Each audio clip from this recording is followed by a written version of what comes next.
How to lock your Facebook profile. What's up everyone? Welcome to another tutorial. In today's video, I'm going to be taking you through a step-by-step process on how you can easily lock your profile. But before getting started, I want you to head down below to give this video a like and hit the subscribe button as well. Turn on the bell icon to get notified about our latest uploads. On that note, let's begin. So if you want to lock your profile and you're not able to, and you don't see the profile lock option, in that case, I'm just going to show you right here. Tap on your three lines and tap on your profile. Now, if I try to lock my profile and tap on the three dots right here, there is no option to lock my profile. And if you're facing the same issue, this is because you have turned on the professional mode. So you just have to turn it off to access the profile locking.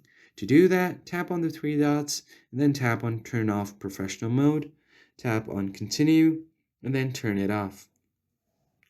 It will take a while and you can review your default settings, tap on next, and once your settings is done, you can tap on confirm, tap on done, and your professional mode is turned off. Now if you tap on the three lines, you will be able to see this profile locking option. Go ahead and tap on it, tap on lock your profile. What it will do is only your friends will be able to see your content like your photos, videos, and your posts. So go ahead and tap on OK. Now if you refresh your profile, you'll see the profile has been locked. That's it for this video. If you found it helpful, consider liking the video and hit the subscribe button and stay tuned for more.